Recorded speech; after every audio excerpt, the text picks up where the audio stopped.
All right, hey, we're live. Hello. All right, here's the we've gotten the entire History Dose team together. Joe forgot to drink water before.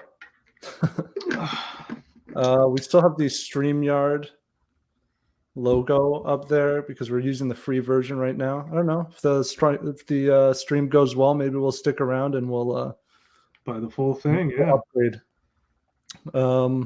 See But how yeah, many so people. we put out the community posts yesterday asking for some questions. We'll be engaging with the chat if there's stuff going on in the chat as well. But we picked some of our favorite questions in there, the ones that were getting a little bit more popular, and then there's some questions that like 10 people asked in different ways. So we would just pick one of those sorts of questions. So there's a bunch of stuff about the art and the research process and stuff like that. We never get a chance to actually explain any of that stuff. Thank you, Chicken's Mixtape, for the super chat. Appreciate it. Oh, thank you. We're just gonna have increasingly like people with absurd usernames give us more and more money, and then we have to say them. Thank you. So, hey, can you guys do Varangian guards? That was our first live stream super chat, making history. You got Varangian guards. Maybe we did. Harold Hardrada was in the Varangian guards, so Yeah, so we kind of kind of. touched on it. Yeah. Question: who's the best person in history? I don't know if I'm qualified to answer that. We got a question about Mamluk versus Mongol video coming out. Well, I didn't want to start out. So right when we did the Baghdad one, we had done like 4 Mongol ones in 6 months, and I didn't want to keep, sort of banging the same drum there. So probably early summer, we'd be looking at doing that one. Thank you guys for the That'll be compliment fun. in the chat. Oh, someone's asking about a Discord server if we're ever gonna. I don't know. Is there enough of you guys? We've done that before. Is there enough of you guys to want to do a Discord server? I don't know. Because I feel like some of those other channels, they have so much content coming out. You can constantly be talking about something. And we don't have a lot of content coming out, but you'd be able to talk to people once a month or something. All right. So let's just jump right into it. Like I said, if you're asking questions in the chat, we'll probably be answering those throughout the night or sort of in between some of the questions that we've already selected. And then at the end, we'll be looking to do this for maybe like 30, 40 minutes, maybe like 40 minutes. We'll see how the conversation goes. But yeah, let's go ahead and get started. If there's good chats coming in, I'll probably highlight them and come to them later. But then once we're done with these questions from the community post, then we'll open it up for more just like straight live chat questions. All right, so our first question comes from Joshua Long. Do you guys edit all the videos yourself, or do you have staff/freelancers that do it? This is the entire History Dose staff right here. Yeah. 2 brothers. So, yeah, editing can be difficult, especially if we're trying to meet a deadline for a sponsor, because it's just me when it comes to editing and having to implement the music and stuff. And then I handle all the audio effects, editing, artwork, and then I will bounce things off Chris too. And we're super obsessive about like how we want maybe a certain transition, a certain beat on the music, like maybe a chapter transition to sound or feel. So like there are times where, and I'm not kidding, like Chris will just say to me, "Okay, we need to work on this. We're only focused on like 5 seconds of how loud the music should be here, or what type of sound effect we should have here, and we just want to nail it." So we'll sometimes spend like 20, 30 minutes trying to revise just a small clip. But yeah, I think we like understand each other so well when it comes to the style of our videos that it would just be kind of hard to, add an editor to the team and have them be on the same like wavelength as us. Yeah, and so if you're new to the channel, we're brothers. Obviously, we grew up together. I do all the writing, research, narration. Joe does all the art and editing. Then there's a lot of collaboration in between. If you're putting in questions right now, so we're going through different questions from the community posts, but if there's good questions, I'm highlighting them, and then we'll get to them Yeah, we'll probably after we circle get through back to some of these. those. This live stream goes well. Are you guys ever down to do another thing like this down the line? Yeah. Yep. Yeah. Okay. So let's get to that second question that we had. This one was kind of fun. We can show you a little bit behind the scenes. So Deadly Laser asks, I'm really interested in your brother's art and his process. How long does it usually take to finish one piece? It depends on the complexity of the piece, and like how much time I have to get all the art done, because sometimes we're on a schedule where we need to get the video out by a certain time. But normally I would say I can get maybe like 2 average pieces done a day. This last video that we've been working on, we've had some pretty like intricate battle scenes and some stuff that requires a lot of almost archaeological digging on our part. Like Chris is actually looking at 1,000-year-old coins with small icons so we can figure out what maybe were these people wearing at the time. So I'm working on pieces that are taking a few days right now. So it really depends on like how complex the subject matter is, how much reference do we have from like archaeology or just historians who would know this stuff, and then how can I implement that all. Yeah, so on the question of the art and the procedure for it, so Joe, what would you say, like, probably if you have all the information that's needed, it's probably like 3-4 hours, For unless there's like one more piece, figures per piece, per art piece?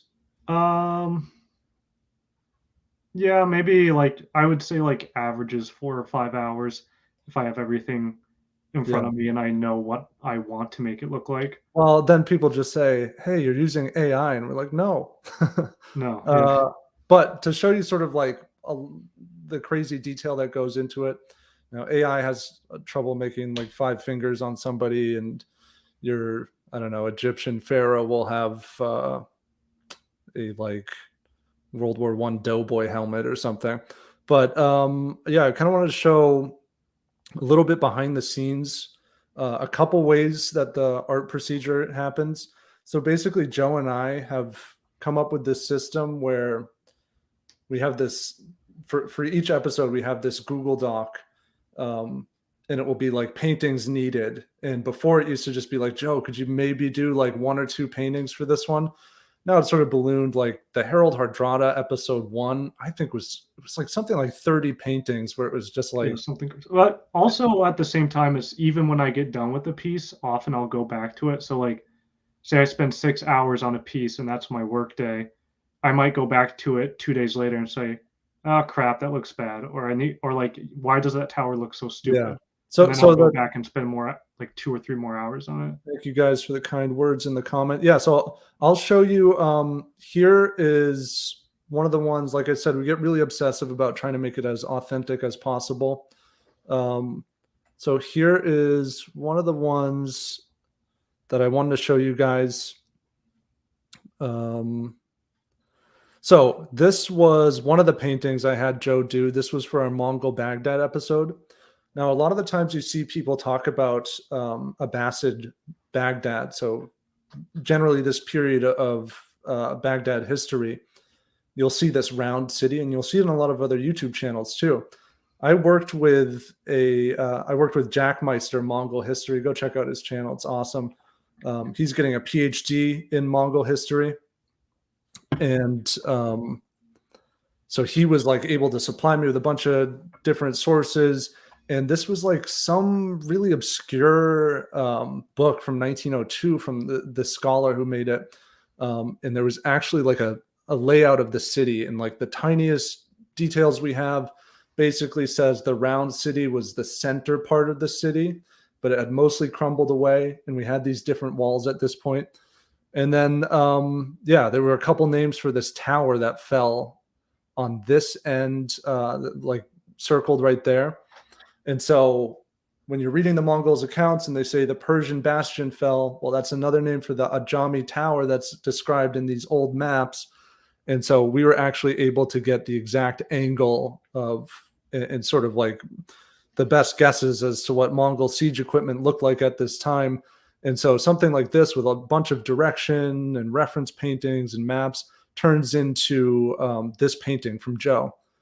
So, these are sort of contemporary Chinese siege ladders that would have probably also been used by the Mongols at that point. And even the walls here are based on our best guess for the size and look of Abbasid era walls, based on walls that are not in Baghdad today, but are still standing some miles north of it. I remember, didn't I have difficulty with this one where like I was pretty much almost done with the walls, and then you took a look at it and you're like, that's not historically accurate, and I had to go back in and modify a bunch of stuff. Yeah, no, I think Something like that. Joe like did something cool for this, and then I tore it Yeah, apart. I think the wall was like, I had it like almost too flat towards the horizon. It was like it wasn't architecturally accurate. Yeah. And I remember like talking to some art buddies too when that happened. I sent them a message. I'm like, okay, guys, I just spent like 8-9 hours on this, and my brother says like half the painting is historically inaccurate, so I need to just redo all that again. I mean, we had the angle right too, and I was like, it has to be at this angle because we know where it is on the map and how much of the wall, like there's a quarter mile that we can see from this angle. And those are things that like nobody would call us out on that. Nobody knows where it is. But for us, it's really important to try to get as authentic as possible. So that's one of the ways that the art procedure works, is just basically me giving Joe as much historical information we have on this, and then sort of handing him the reins and letting him create an art piece with, as much within the boundaries of like historical accuracy. Yeah. The other one is sometimes as I'm writing it. So a lot of people will be like, okay, how do you get this art done this quickly? Well, as I'm writing it, I'll be updating that document with different scenes that I have in my mind. So for those of you who have seen the Harold Hardrada one, there is, I think this is in the second episode of Harold Hardrada, but he has somebody assassinated. And so I had this idea based on what we know. He walks in, he gets ambushed by Harold Hardrada's men, and Harold is standing there. Wasn't it like it was called the Thing Room or something? Yeah. So this is what I came from. This is what happens when Chris does the art for the videos. Yeah. But this is what he gives me. He'll usually give me this with some notes in there as well, not just this, but like some historical notes. Yeah, like, okay, what are they wearing? But here's the composition I was thinking. It was supposed to be kind of dark in the room. And then that ends up turning into this, which I thought was probably one of our better paintings in the So I think it said in like I don't know what account did you find where it said like they closed the shutters to the room. So I wanted to have like this cool cinematic feel where the shutters were kind of closed, but you could see light seeping in. Yeah. Like kind of a dark feel. Yeah. So, you guys don't like my art. So let me get to the next one from the community post. If you're asking questions in the chat right now, don't worry. I'm looking through and just starring different ones. And then I'll save it for the end and I can get to those later. All right. So the next one was Hanson Yawn. Oops. Here we go. What is one topic you wish to cover but can't because of the scale of the story? So there isn't any topic like that, but what I will say is the scale of the story ones, there are certain ones that we want to do that we just need to find the time to end up doing those. So, for example, one of them was like Napoleon and Alexander the Great. Once we do that, we really want to be able to. I don't want to give you a 15-minute Napoleon one. I don't want to give you 15 minutes of Alexander the Great. I want to give you an hour and have like 60 paintings in there, and you're seeing everything. Um, you're seeing all the landscapes, and we go all out on the music and stuff like that. So um, there's nothing that I wouldn't do because of the scale, but there are things that it's like I won't do tomorrow because of the scale. But it's a goal to Yeah. do eventually. We need like a good chunk of time where we're like ahead of our video release schedule and we can realize, okay, let's carve out these 2 months to work on the Alexander epic or something. Yeah. Okay, so David Smith asks, how do you go about selecting topics for new videos? Do you have a procedure you go through?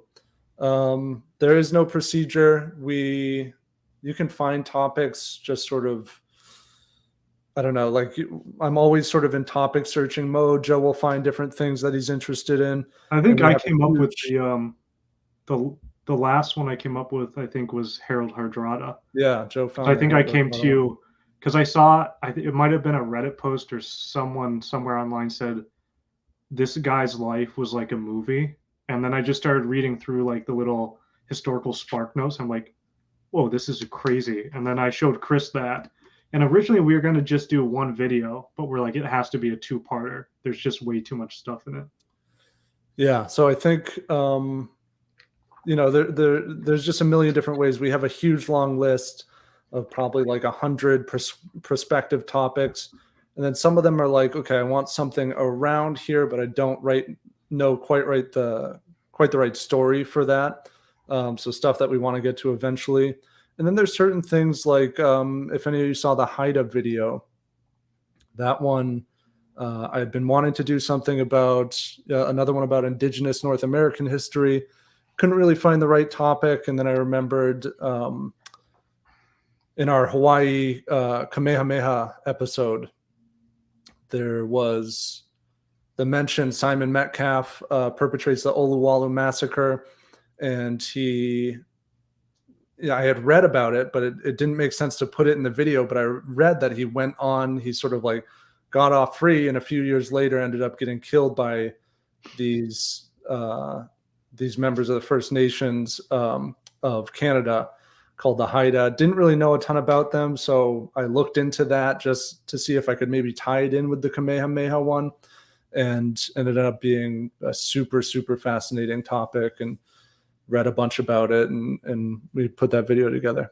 So yeah, there's not really a hard procedure into finding a topic for a video, but basically we know when we found one. Like when I found the Haida one, Joe and I were sort of like scrambling to find something, and then I was like, Joe, you don't need to. I got it. I have our next topic. And oftentimes it can come from like inspiration from reading a book somewhere or watching a historical movie. We're like, that's cool. I want to do something like that. Okay, so here we go. We got a question about the origins. What gave you the idea to make your channel, and how did you design on mixing the artwork with your narrative style? So this one is actually going to tie in a little bit with one of the questions before, Imperator Grimdark. Are you an academic, Chris? So no, I was almost an academic, but I got my bachelor's in history from Cornell and was doing the honors thesis program with them, was really close to going into grad school. And then I was sort of reading about the job prospects and was sort of wishy-washy on actually picking one period of history to just study. I always felt like my skills, I'm a good researcher, and I liked writing about it, but I kind of really loved getting other people engaged in history. And for the same reasons that I would read something and be like, this is the coolest thing ever, I need to let people know why this is amazing. So I figured, okay, let me not go straight to grad school. Let me not go for the PhD right away. So instead of applying, I got a different job and then started the YouTube channel. Like a month before I graduated, I called Joe and was saying, I came up with this name, History Dose, and I was like, yeah, we should start a YouTube channel. Joe had just started doing digital art, and it was like sort of more cartoony than it was now. It was like pretty good, but it was Yeah. definitely didn't have the realism. And You could look at my art station. It looks very fantasy. Yeah, kind of yeah, cartoony. it looked more like digital art, whereas his art style now is more closer to like a 19th century painting or something. That's the style, and the brush strokes kind of match up with that. But Joe said it was a stupid idea because he was never going to be able to do all that art. Yeah. And, it wasn't sustainable. And so that's actually why, my idea in the beginning was basically those videos that you see. So you can see the Vincent Corvus is asking, how did you decide on mixing the artwork with your narrative style? That sort of evolved over time, because at first it was just, here are some tiny facts that are almost like cool to share with other people, or things that I was personally interested in. I was always interested in things like, everybody has glasses today, or everybody brushed their teeth, but why weren't people dropping dead, or why weren't people like unable to survive for all of the other years of human history when we didn't have these modern conveniences? And even like videos like our mustache one. I think our first narrative-ish one was the Beast of Gévaudan Yeah. one. Yeah, we were very, the main goal of the channel originally was nerd writer, but history. It was going to be smooth motion graphics, snappy, informative videos. It wasn't Yeah. going to be cinematic at all. The last one that we did that was like that was the Marvel one about the nuclear trend in American society and how that informed Marvel Comics. It didn't really do that well. I don't know. I don't think you guys want that kind of content anymore, but you can put it in the chat. Maybe you want to see more of that kind of stuff. But yeah, I mean, it just became more and more of me writing and trying to put more effort into making it cinematic. And then Joe at the same time getting better at art and getting faster at art, so he could pair these up with different story moments. And then sort of music was sort of always evolved for us to meet that style. So, a video about mustaches is going to be chill hop music, but more and more we got like really particular about the music. So this Native American story, we want to have something close to the instruments that Native Americans would have used at the time. Or the Zulu episode actually has real Zulu war chants in the beginning of it. So those are just tiny details that it's like we become more and more obsessed with the details as it's gone on. Yeah, and our idea is like, naturally even if you're became not cognizant story-based. that you're listening to an authentic Zulu chant, it's like just pepper in all those details, even if someone doesn't really know what it is. It's like it just adds to that immersion that you're in a different world. You don't understand everything that's going on. Yeah. And so let's get to this next question. I had a couple things queued up. Are there any scrapped drawings? Water count epsilon royalty. Yeah, there are Is that, some, but sometimes scrap drawings just mean I spend a day working on something, and then Chris says, that doesn't look right, or that wouldn't exist at this time, and then I just redo that painting. But I think, Chris, you have some queued up that were scrapped from a recent episode. yeah. So I'll share them with you guys. So basically, these were a couple scrapped ones, both when we were in the process of trying to find an indigenous North American history subject to find a couple months back. And we ended up settling on the Haida, but I had Joe sort of make one of the tribes that we had in mind, or something related to them. And then we ended up switching the topic later, so we didn't end up using it. And a couple things in them made it historically inaccurate to put it in the Haida one. So yeah, we actually here are those. Maybe we'll end up using them in a video, but for now, you guys can just enjoy them. So here's the first one. Yeah, and obviously the Haida boats don't look like that. Yeah, Haida had typically bigger boats, and this was a little bit more of a marshy Yeah. landscape. And then this one was elk or caribou hunting. And they did have some kind of reindeer, I think, on Haida Gwaii, the islands, but it was very rare that they hunted them. So Haida typically were just sort of ocean based, where in terms of where they got their food, whether it was like clams or fish or something. Um, and yeah, and so we got another question.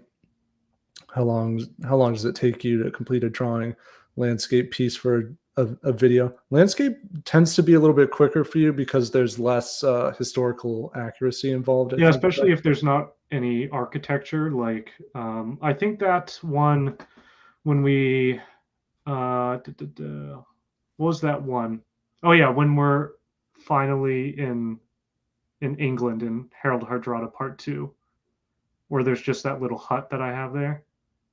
Yeah, Do you remember that one? That one was like pretty easy to make because it's not like I need to throw in a whole castle there as well, right. or Yeah, put and in if people it's there. not a real place, if I'm just like Joe, we need mountains and marshland in front of it, then I don't need to talk to him again. I just there you go. I don't need to tell him what the armor looked like or anything like that. But sometimes with even a landscape piece, you'll say, here is kind of the location it may have taken place, or here's the general like mountain range where like this next scene's going to be set. So you'll send me pictures from Google Earth or something, and then I'll Yeah. just use those as references. Okay, we got David a couple minutes ago asking how long is the live stream. We'll probably go for like 15, 20 more minutes. But we'll get through these community post ones, and then let's just jump into just some chat ones after that. So what's your favorite period? Oh, let me take this caribou off. Here we go. What's your favorite period in history? I don't have one. That was part of the reason why I didn't. It was one of the reasons why I didn't want to be go for a history PhD, is because I kind of get FOMO, fear of missing out, with history, and I feel like we need historians to be like the complete experts in one field. But for me, at least, it's like, well, if I'm studying about ancient China, but I still don't know anything about Incan society, I feel like I'm missing out. I got to go read a book on that. And for me, it kind of feels like I could get into any period of history because it's the same. It's the same characters. It's humans playing out the same sorts of tropes, desires, and you know, goods and evils and things like that. So I would say that it's a little bit harder for me to get into. It's technically not. I mean, it's called prehistory because we don't have real written records or typically oral traditions about prehistory. So that can be a little bit harder to get into because it's harder to latch onto a character or find the emotion in there or something like that. Not that you necessarily always need that, but there's a party that wants to like connect with the place or the person there. So yeah, I would say, I don't know, anything past like 1000 BC onward, like to the present, I'm interested in. Yeah, I Okay, would say that's the similar for me. I really like ancient history though. There's something about just like we got some the ancient history coming. yeah, there's like just especially doing the art and stuff, just how monumental some things were, and you just think that they were doing this all with, not modern equipment at all. And there's so many times that like when we went to Mexico and we saw the pyramids there last summer, it's just like looking at this stuff that's centuries old, and it just amazes you at the ingenuity and the just kind of the mindset that you would spend decades, you would spend generations on one structure in honor to the gods or I don't know, some figurehead. Yeah, and one of the things that I love about history is it's almost like all the drama that you find in fiction, backstabbing drama or stories of heroism or some societal rise or collapse or something like that, um, you can find in history. And in some sense, it almost feels like when I'm reading it, it almost feels like fiction. But then once you're finding these old accounts or you're seeing the actual artifact, you're like, wow, this is just insane. Like I remember when I went to Ford's Theater, the little museum section they have of that, seeing the gun that was used to kill Lincoln, which probably just got this live stream demonetized. But seeing that gun, it was almost like if you showed me Gandalf's staff or something, and it's like, no, this wasn't used in a movie. This is actually Gandalf's staff. And so, yeah, I mean, there's an aspect of history that's just like you're observing this different world, and I always, with our videos, want to make that clear. It's like when you're seeing Constantinople or you're in Zululand or something, it shouldn't feel like, it should sound different. It should be different. The whole atmosphere should be a little bit different, but you're finding these characters that you can really relate to in any sort of environment, any country, any time period. Smurf Doe asked, I absolutely love the cinematography in your vids, but specifically the music and audio you choose is always top tier. How do you go about picking music for your videos? Joe, that's mostly you, sometimes me. Yeah. How do I go about picking music for videos? I have a bunch of different music sources I choose from. But lately, what Chris and I have been using, instead of just trying to find, like pre-rendered tracks that might sound Vikingish or might kind of sound Zuluish, we've been trying to like find maybe something in public domain or reach out to actual musicians who specialize in a certain instrument that was contemporary to the period we're covering and say, hey, we notice you're really good Native American flute player. Like, is there any way we could use some of your music? We'll give you a shout out. We'll compensate you. And so we're really kind of trying to make the music sound less like, I don't know. Sometimes like you'll watch a historical epic movie that's maybe not the highest quality, and it has a very Americanized Hollywood sound to it. But now like we're doing stuff with this latest video where we're trying to figure out, okay, what type of music did they have?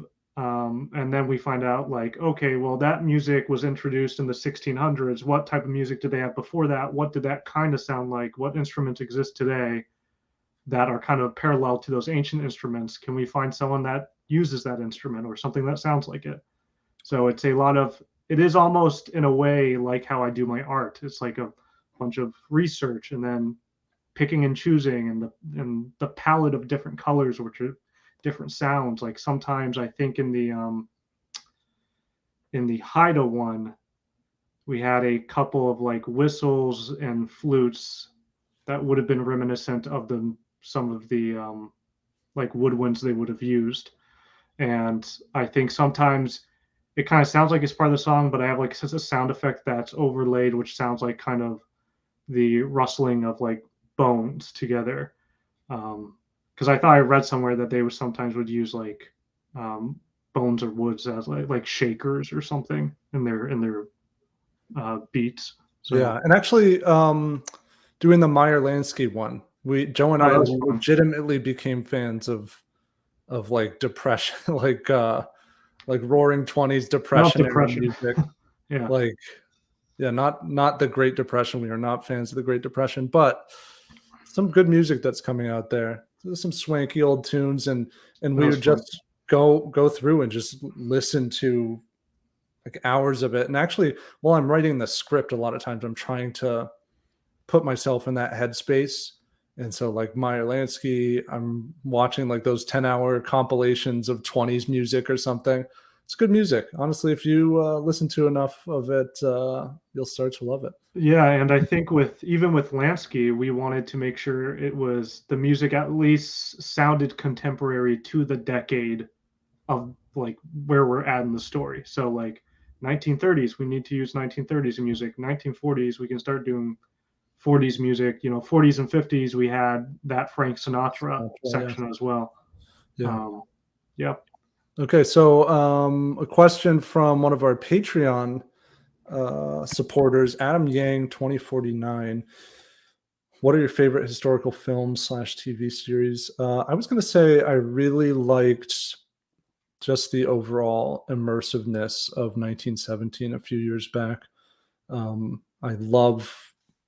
There's just not enough stuff on World War One or enough big movies on it, and this was just something that gave you that sort of like nasty feel and claustrophobic feel of being in the trenches, and then sort of the no cut style of editing where a lot of it is long takes was really awesome because it just, I don't know, it's such a gripping movie. I need to watch it again soon. Yeah, I would say something that recently comes to mind is Robert Eggers' movie The Northman, his Viking epic film.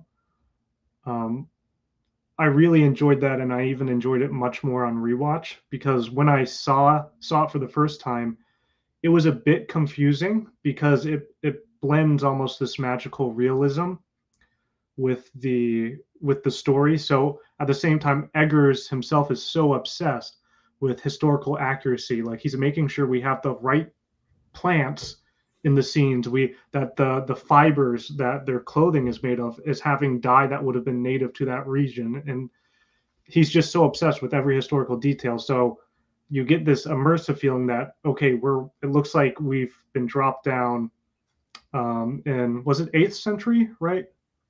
That's his movie set. I think it's 8th century. 8th or 9th.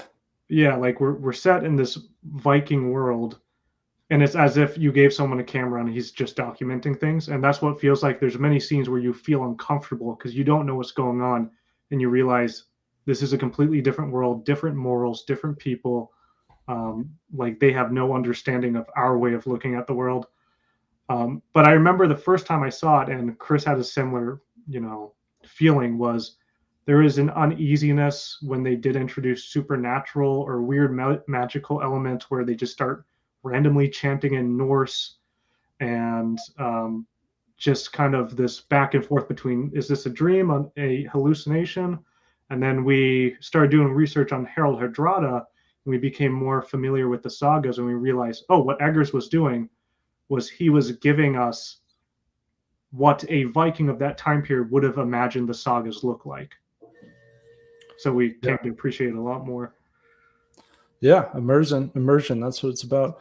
Okay, so the last one that I have from the community post that we were going to do was from Jacob Suarez. What time period or specific video has been the hardest for you to research? I think he had some other questions tacked on to that, just about finding sources when there's not a lot of information. I would say definitely the one that we're doing right now, which is on ancient India, one of the empires, one of the figures within ancient India. It's not that it's not well documented. It's that we know that these things happen from inscriptions and sculptures, but a lot of the architecture still isn't standing. And there's kind of a relative dearth of secondary sources on it. There are a lot of historians who have written about it, though, and so you try to glean what you can from sort of increasingly niche sources. And I would say the hardest part, though, is trying to figure out, like, okay, the art is taking a lot more just from the procedural side of my side, telling Joe, okay, we need something that looks like this. And here are like 3 different ways we think their armor could have looked at the time based on cave paintings from 100 miles away that happened at the same time, but it's probable that they use these things. So when it comes to sounds and things like that, it's definitely, pretty intensive research. but at the same time, it feels really good because you're sort of digging up something that exists in hard to access secondary sources and a few primary sources, and you're bringing it to a more mainstream audience with our channel. And it does, there's an aspect for us, like people love the immersion of our videos, but for us too, it's also like when I'm first reading it, I want to know what that thing looks like. And it's cool for me to see. Once I give Joe, I sort of put on all the information and say, okay, this is what their armor would have looked like. This is the robes they would have worn. It's cool for me to see what that actually ends up looking like. And we start with some ruins or something, but now we get to see what it looked like or what it most likely looked like in its heyday. So whether it was seeing Constantinople or now some great cities of ancient India, it's going to be a special one. So that'll be coming in the next couple of weeks, guys. Yeah, there's a sense with this video that we're working on right now that we're doing a lot of archaeology on our end. Like we're doing stuff that artistically just hasn't really been depicted in a more contemporary, artistic forms for thousands of years. Like some of the stuff we're looking at, the depictions we're using as references are just little engravings on coins.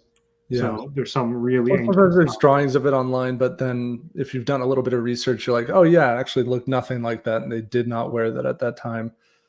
And you're looking on Wikipedia. What does Wikipedia say on this? And you're like, oh, they don't provide a source, and it's way off too. So we're getting into the niche subjects here for the next one. I saw a comment about, so now I'm going to go to some of the chat ones. We got a couple super chats. Thanks for that, guys. Somebody wanted to do, let me see. Xenoflar was interested in having a video about Stonewall Jackson. So yeah, we could do that. I want to get to some Civil War stuff at some point. Sometimes when we do more modern stuff, I don't know, let me know in the chat. People are like, stick to the medieval, stick to the ancient. But I do, if the content seems really varied, that's on purpose. I want to be able to tell a story of the mafia and the Haida and ancient India and have them all be engaging, because I think that it helps you grow, helps you get a better understanding of history overall, where we are, not only geographically, but where we are in time. But also it's the same thing where you didn't want to be pigeonholed into one academic subject when you were thinking about getting a history degree. We don't want to just be the Mongol channel or the Viking channel. Or just the Rome channel or something like that. What are your academic backgrounds? So yeah, again, I have an honors history degree from Cornell University and almost went the PhD route. Maybe down the line at some point, but I'm happy what I'm doing right now. And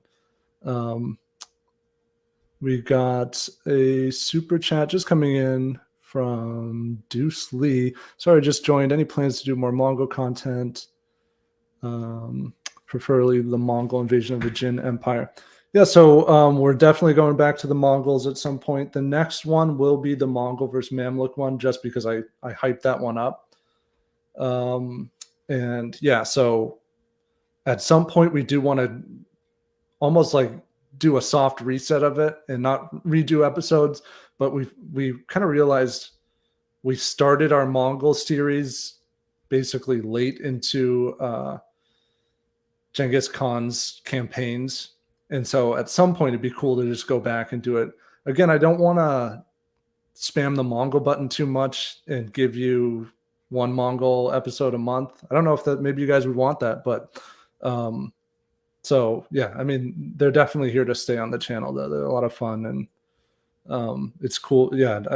One of the things that I love about studying the Mongols is not only do you have that sort of like horrific aspect of it, that's almost like this terrifying warpath, but you also get, what we're interested in history is seeing a bunch of different cultures and civilizations. And the Mongols like to conquer things. So you get to see a bunch of places, you get to go, into the mountains against the Order of Assassins.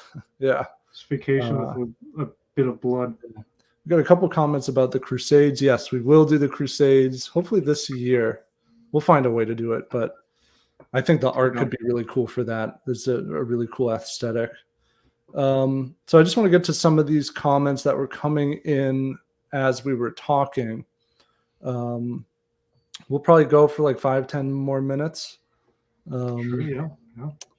So Joel Cannon asks, what are each of your favorite aspects of making videos and content, and why? I don't know. It's a little bit hard to answer. I think writing can be laborious, but I like having the finished product. And when I actually have something that I feel good about having written, that's a lot of fun. So that and the research, I think.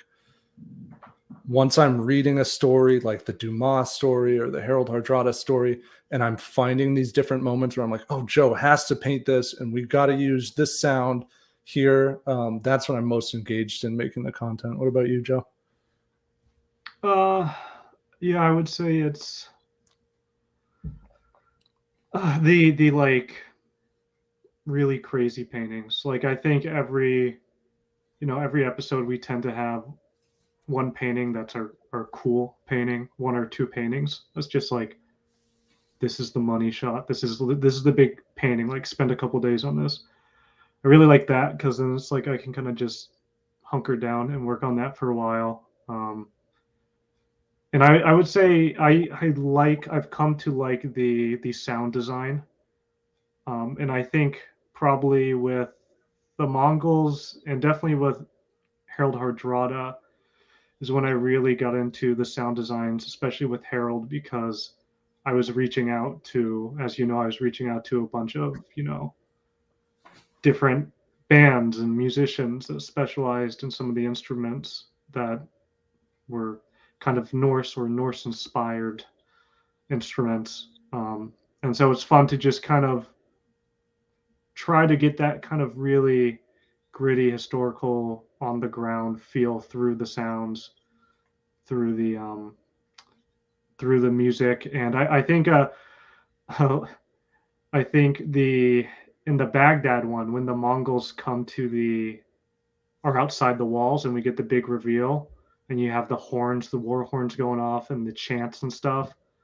Like I like when all that comes together, when the art, the music, the sound all comes together in one crescendo and you can kind of feel it and you're like, okay, I feel like I'm actually there. I feel like I'm looking at thousands of Mongols who want to kill me.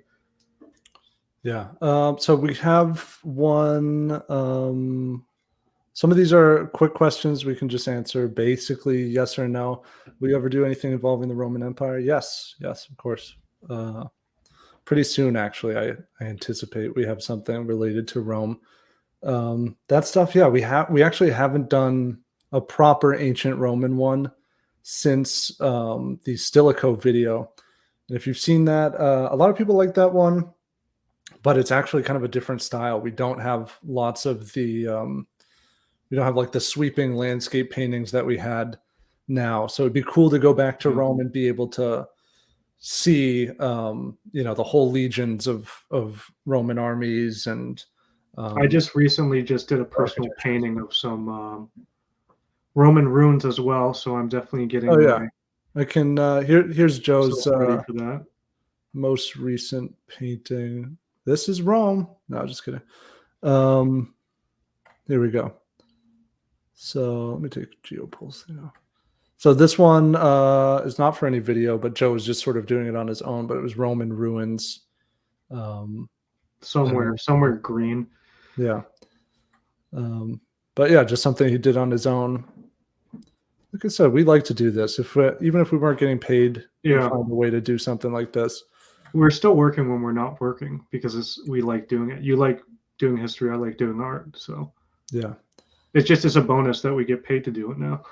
Yep. Okay. So let's hit a couple more questions, and then I think we can probably start to wrap up here. Quickly, I love your Native American videos. Do you think that you will ever make more? Yeah, of course. Yes. Pretty soon. Um, Rich Mitch says, "Can you cover the Huizong Emperor, please?" Yeah, we'll be returning to Chinese subjects at some point. There's just we get a ton of suggestions for these things, and so of course we'll find a way to make our way back there at some point. Let's see here.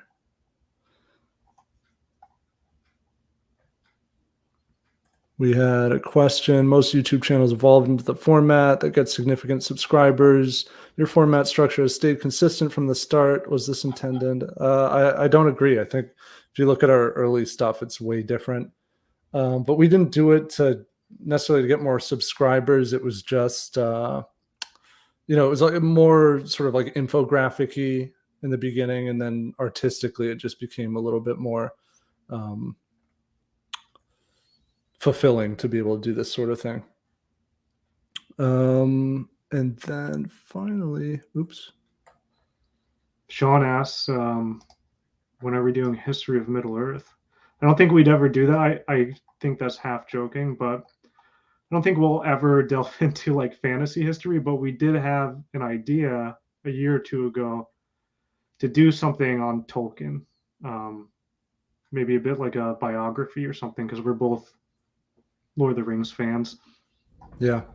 All right. So let's hold on one second. I don't know if I have any more here. Something on. What got you guys into history personally from Smurf Doe? Like I said, I was always sort of, I remember anytime they'd bring up history in school, I was interested in it. The thing that really got me into history was my dad, the summer, I think between 6th and 7th grade, gave me a huge book on World War II, and it had pictures in there. And I shouldn't have had that book because there's some really messed up pictures in there that would get you demonetized and age restricted on YouTube.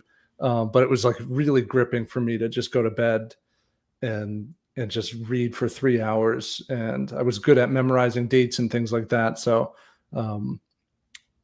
I became enveloped in that world. And so I think probably like a lot of people, I started with World War II, and then whatever history I learned about, I was able to connect with. So let's see. Let's do what parts of history from Joel. What parts of history, which videos you made have been the most terrifying for you and why? I mean, I would say like the Mongols are pretty terrifying outright. But Joe, you probably feel it too. The Plains American Indians one we did was pretty heavy. Like doing the research and stuff. Yeah, that was a light topic more. after that one. I mean, here's the thing. It's like that was very tragic and very heavy. Like the whole, just even editing that, and because it's also it's recent history in a way too. And there's something about, and I know it doesn't lessen the tragedy, but there's something about like when you think back at ancient times and how one army completely destroyed a civilization, there is an element where some people say that's cool or that's badass, but it's like there were, I think, even some scenes in our Baghdad one where we just remember we had that moment where they're outside and they're deciding which civilians they're going to execute, the Mongols. And it's just like sometimes those little like moments where it just, you're like, oh wait, Vikings and Mongols, they're kind of cool when there's thousands of years of history between us and them. But for the people back then, these were like horrifying times to live through. Yeah, it should I don't know, a lot of these videos, it's sort of, you can tell a sort of history with just maps or just raw information. But, when you think about creating the immersion in the style, I actually think it's not just sort of an aesthetic thing. I think it's another way to learn about history. And so, if you were to learn about everything about the Battle of Stalingrad in terms of the numbers of casualties, the dates of key events, but you never read a firsthand account or you never saw a photo of it, I think there's something significant that you don't know about Stalingrad in that case.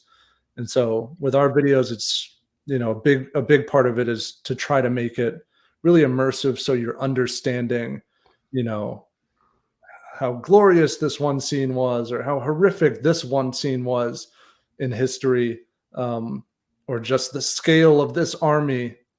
And then you're also sort of getting those facts, army sizes, maps, along the way. So yeah, I think we'll probably take. Want to do like 2 more questions, Joe? Yeah, I could do a few more. All right. Do 3 more because this is the rule of 3. Yes. Human psychology. All right. We got.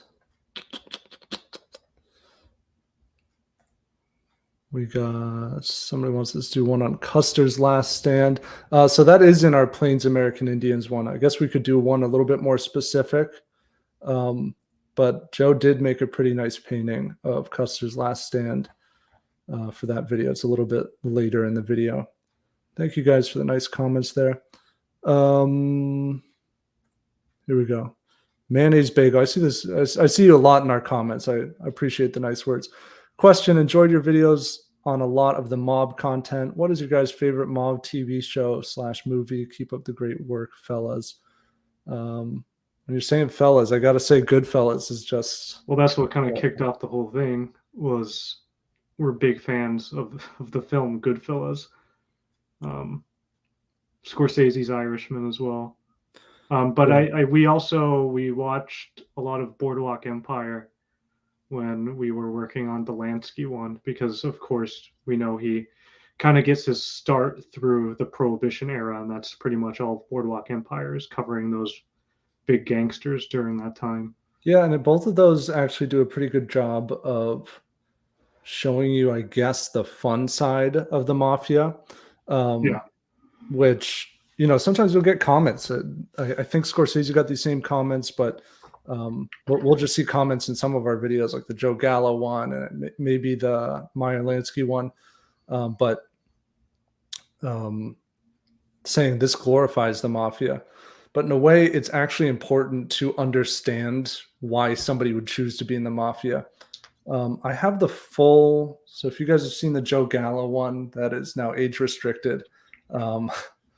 But I have the full interview with Frank DiMatteo, who was part of Joe Gallo's crew, and I could release it at some point if people are interested in that. But later on, I was asking him, okay, well, from my perspective, okay, you're making money, people respect you, but people want you dead. Why would you do this? And so, it's the status, it's the appeal of that. If you're actually going to tell a mafia story, it is important to show why somebody would actually put up with that. But a lot of people were born into it. It was just the sort of like a cultural, social pressure to start it, and you just didn't question leaving it. And actually, a good movie we watched recently, which I think people say is kind of a good counterpoint to Goodfellas, is A Bronx Tale, which is kind of almost the flip side, where you do see the appeal of, the mob to a younger Italian kid. But then you also kind of see the grimier side and why he might not want to join it. Yeah, no, it's a pretty good movie. Let's see, we'll do one more question here, and then we'll log off. All right. Caleb shouts question in all caps at us to begin. Question! I love your channel. And you've taught me so much that school hadn't. I would love to see videos of y'all debunking historical fiction TV shows / movies. That'd be something we could see. I think the way that we approach it, there are channels that do that, and it's pretty entertaining content. It was like a live stream conversation if we were with a historical expert. Yeah, I mean, the thing that I like to do with our videos is, if there's sort of a I don't know, not necessarily debate is the right word, but there are misconceptions about something. I wouldn't make a video that's specifically about this happened this way, but if it fits into a larger subject, if it's a video about, I don't know, uh, the Comanche or the Mongols, we got a lot of people asking us to do the Aztecs. Lots of, especially with popular history, you get a bunch of misconceptions in there about what caused this or what people were like here. Um, and so rather than sitting down and just talking about what's wrong here, here, and here, rather just tell you what is the correct thing. And yeah, and actually, a lot of those things that are a little bit more controversial or not widely known, it's sometimes just a good idea to include a quote or something, a firsthand account or a historian's opinion that crystallizes a little bit. Okay, I think I want to say one thing though. I think a couple comments just way early on asking about like the Aztecs. Or maybe did they say Aztecs? Yeah. Yeah, we definitely want to cover some of that history as well. That's something I've been dying to kind of artistically depict as well. Yeah, that'll come pretty soon, because if it's not the Aztec, I mean, we've kind of done a bunch of different places on Earth, but somehow we still haven't gotten to South America. And yeah, I also speak Spanish, so my pronunciation will be a little bit better if there are Spanish names in there. But there's a lot of interesting history there, and I think a little bit like Native American history, a lot of it isn't widely covered. There are a couple channels that are producing great content that is specifically focused on it, but I would like to just sort of like bring our full attention, production value, art, and stuff like that to some of those regions and cover history there. So yeah, Strat Gaming says, "Good luck keeping the video monetized with Aztecs." Yeah, I know. We gotta come up with some euphemisms. He gently removed the heart. I don't know. Yeah, just make the shot of the sacrifice super far away or something from the pyramid. Like, yeah, it's a fine line with YouTube. All right. Well, thank you guys so much. Stay tuned. We got something about ancient India. This probably isn't our last live stream. It's just our first. So yeah, if you want more, let us know. You can leave it in the comments below, and we'll leave this up on the main channel. Thank you all for joining. See you guys. Have a good night.